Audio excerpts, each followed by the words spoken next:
Charlas sin tiempo. Habíamos recorrido en un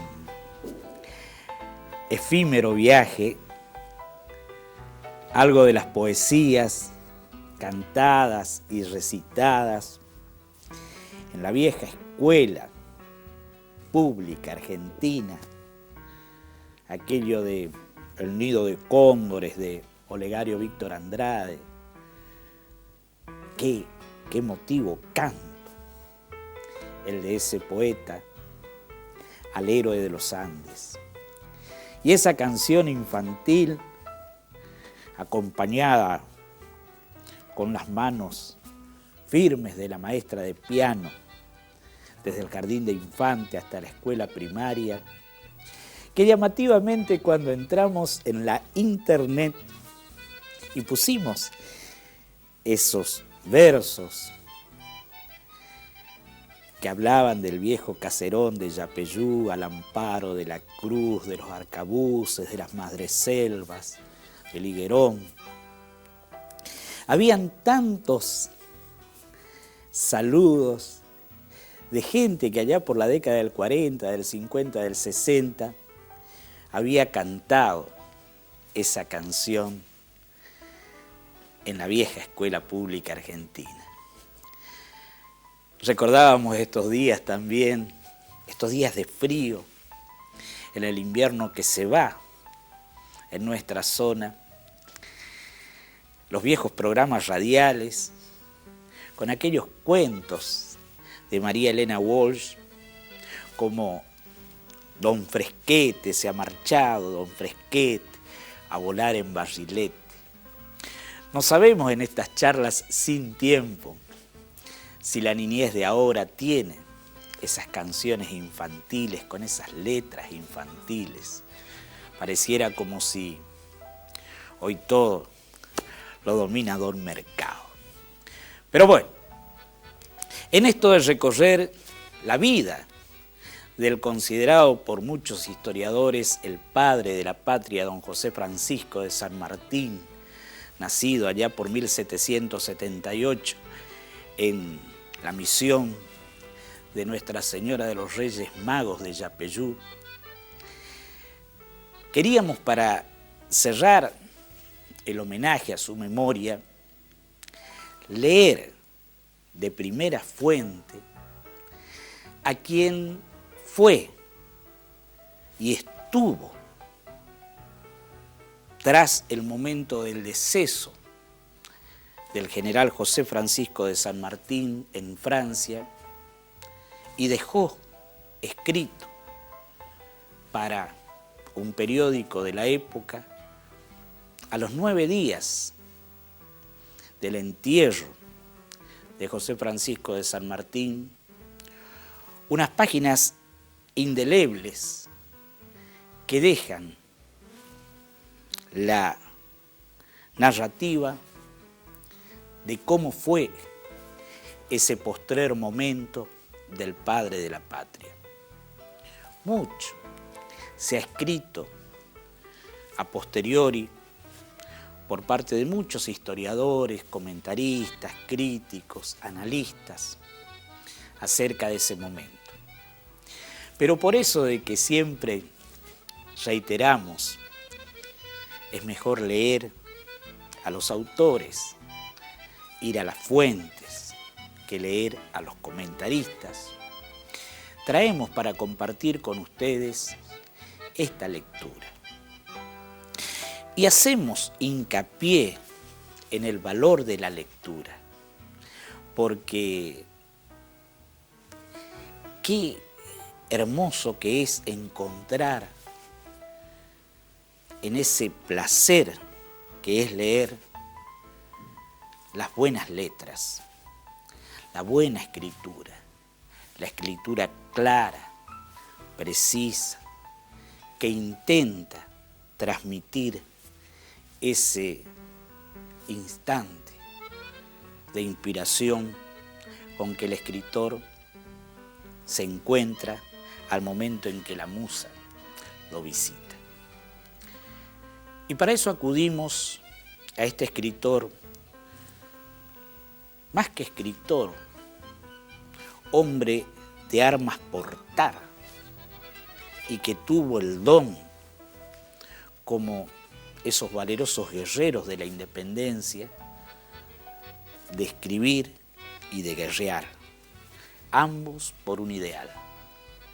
Don Félix Frías fue miembro de la Legión que acompañó a Juan Galo Lavalle, o de Lavalle, en ese derrotero que fue hasta la muerte del mismo en octubre de 1841, y fue quien llevó los restos tras la quebrada de Humahuaca en ese derrotero triste, cantado por Ernesto Sábato con música de Eduardo Falú, en que el soldado correntino llevó el corazón de Lavalle en aguardiente y los huesos descarnados por el joven oficial Danel en el río El Desaguadero, a depositarlos en Potosí, Bolivia, para esquivar el ultraje al cadáver del León de Riobamba, mandado por el brigadier general propietario gobernador de la provincia de Buenos Aires, don Juan Manuel de Rosas. Fue Félix Frías, con esa hueste final de Lavalle. Después volvió, siguió peleando, siguió guerreando, siguió escribiendo, defendió los derechos australes de la Argentina sobre el Canal de Magallanes. Escribió La gloria del tirano Rosas y fue recogido este escrito junto con esta narración tras la muerte de San Martín, este informe enviado a un diario de Chile, fechado el 29 de agosto de 1850, que vamos a dar lectura hoy. Este escrito, estas narraciones fueron recopiladas en esta obra que siempre traemos a colación en nuestras charlas.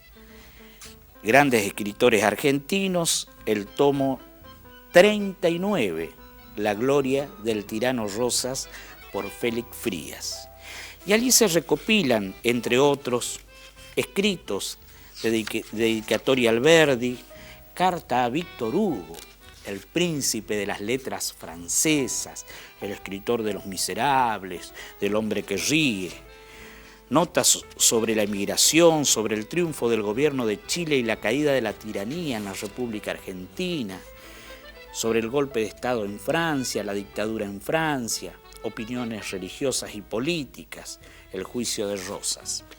Vamos a leer entonces La muerte del general San Martín, escrita 9 días después de su entierro por don Félix Frías.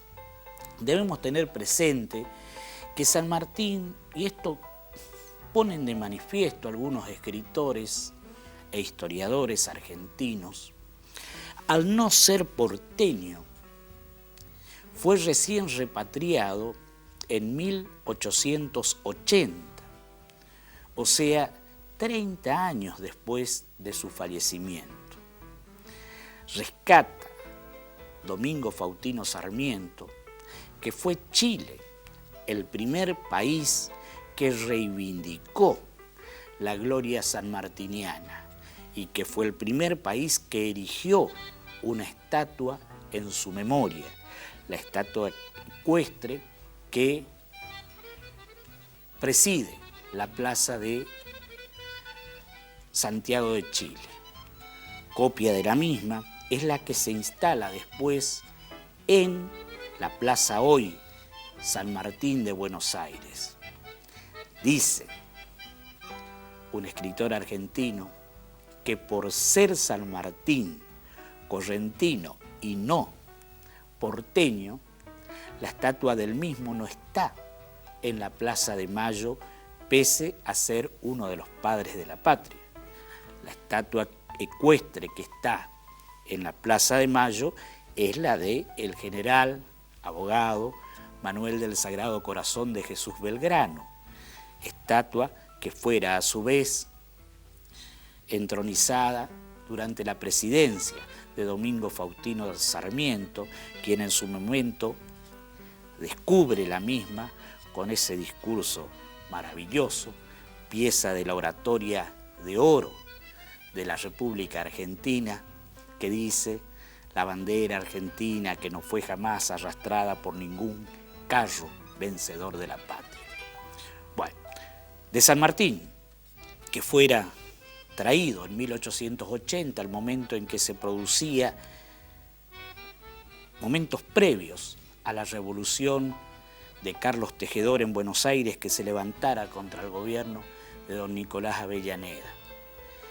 En un buque fue traído a San Martín y fue allí depositado en la Catedral Metropolitana, en ese altar que se abrió a la derecha del ala derecha o de la nave derecha de la catedral, pues su condición supuesta de masón no permitía que fuera enterrado en el camposanto de la catedral.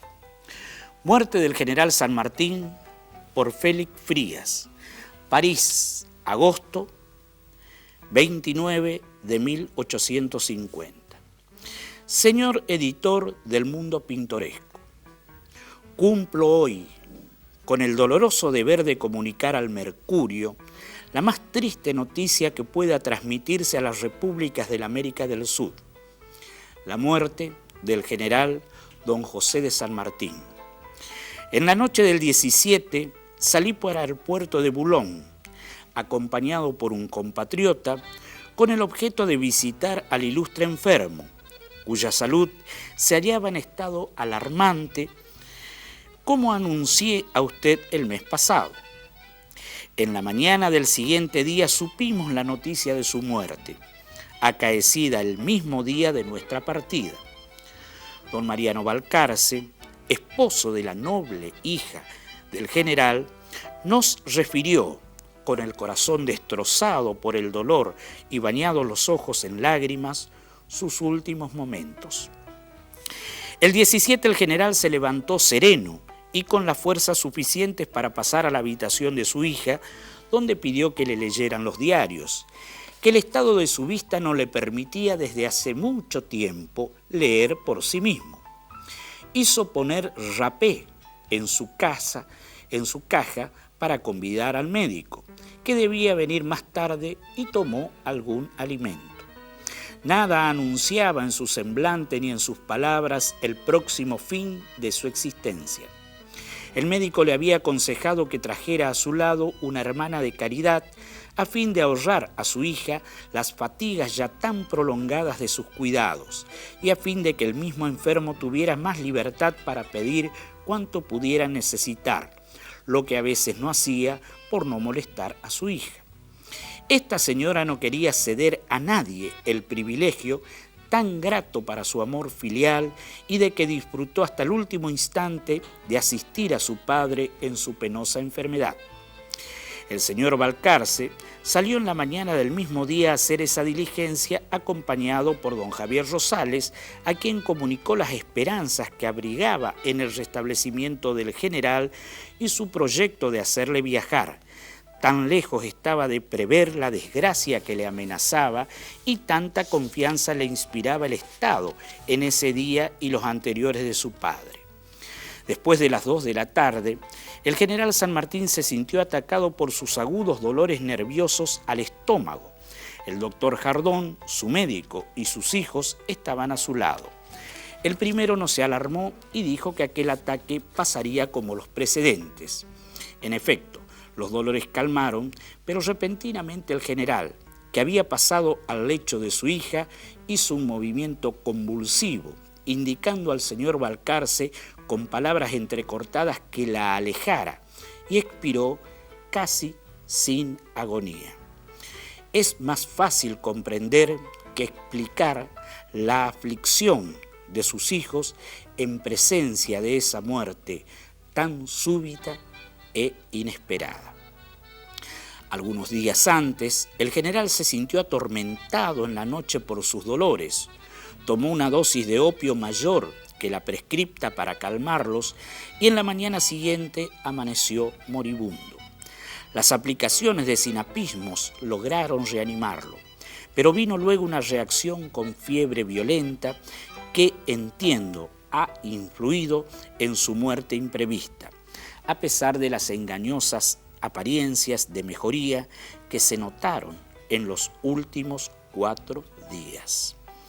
En la mañana del 18 tuve la dolorosa satisfacción de contemplar los restos inanimados de este hombre, cuya vida está escrita en páginas tan brillantes de la historia americana. Su rostro conservaba los rasgos pronunciados de su carácter severo y respetable. Un crucifijo estaba colocado sobre su pecho, otro en una mesa entre 2 velas que ardían al lado del lecho de muerte. 2 hermanas de caridad rezaban por el descanso del alma que abrigó aquel cadáver. Bajé enseguida a una pieza inferior dominado por los sentimientos religiosos que se levantan en el corazón del hombre más incrédulo al aspecto de la muerte. Un reloj de cuadro negro colgado en la pared marcaba las horas con un sonido lúgubre como el de las campanas de la agonía. Y este reloj se paró aquella noche en las 3, hora en que había expirado el general San Martín. Singular coincidencia. El reloj de bolsillo del mismo general se detuvo también en aquella última hora de su existencia. Repetimos, un reloj de cuadro negro colgado en la pared marcaba las horas con un sonido lúgubre como el de las campanas de la agonía. Y este reloj se paró aquella noche en las 3, hora en que había expirado el general San Martín.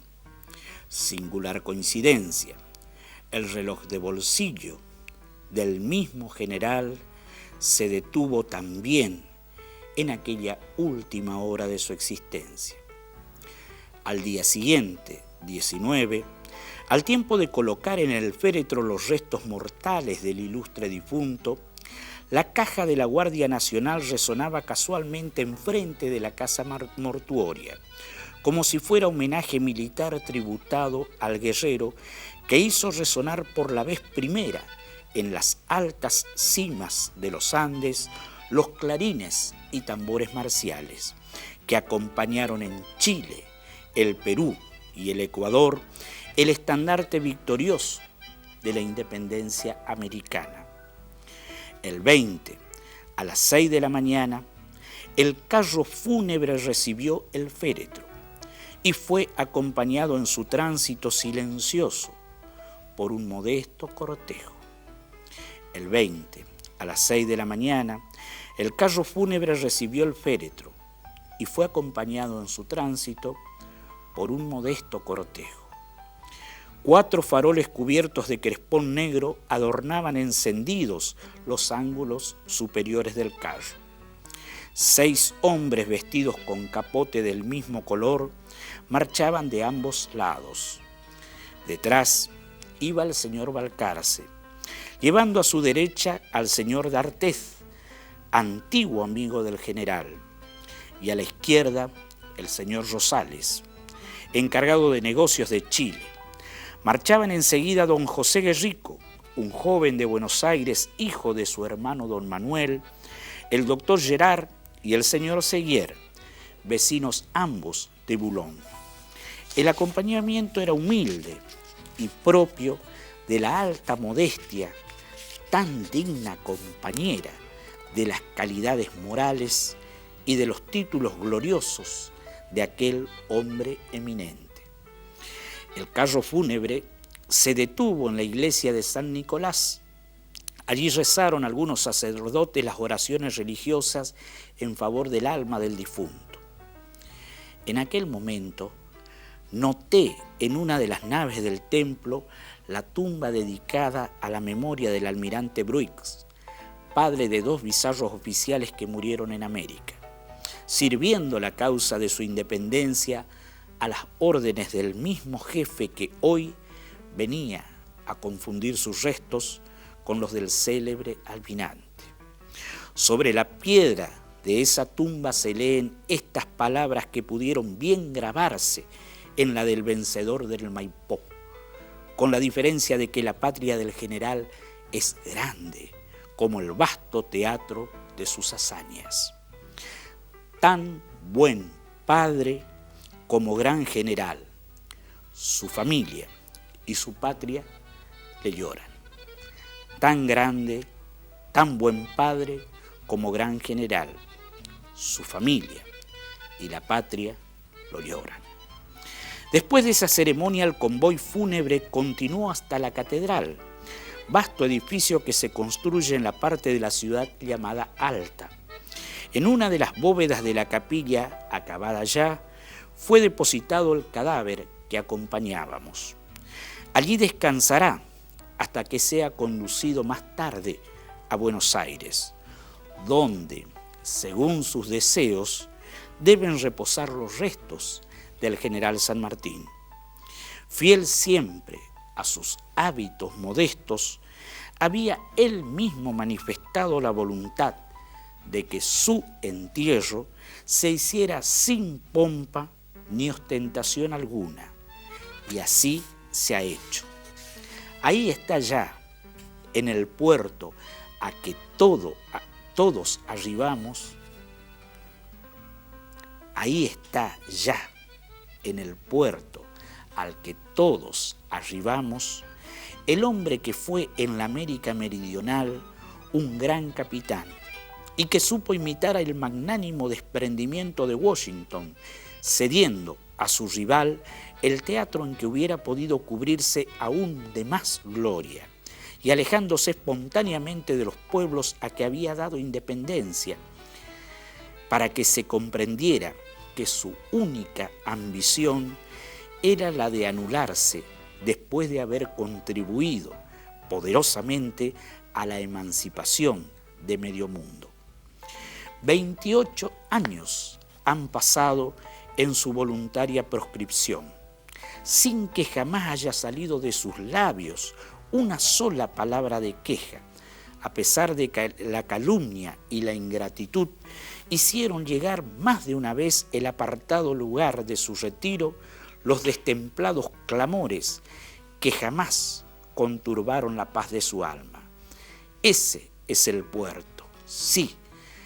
El mismo general, en uno de los momentos en que le afligían sus crudos dolores, decía a su hija, tan digna por su virtud de ser la heredera de su gloria en el idioma del pueblo que habitaba: la tormenta que conduce al puerto.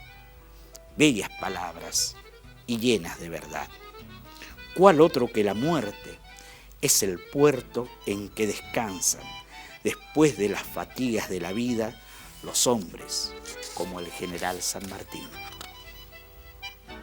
Daremos en nuestro próximo programa conclusión a estas palabras emotivas, significativas, de la primera nota que se escribió tras la muerte del general San Martín, por don Félix Frías, en Grandes Escritores Argentinos, en nuestras charlas sin tiempo.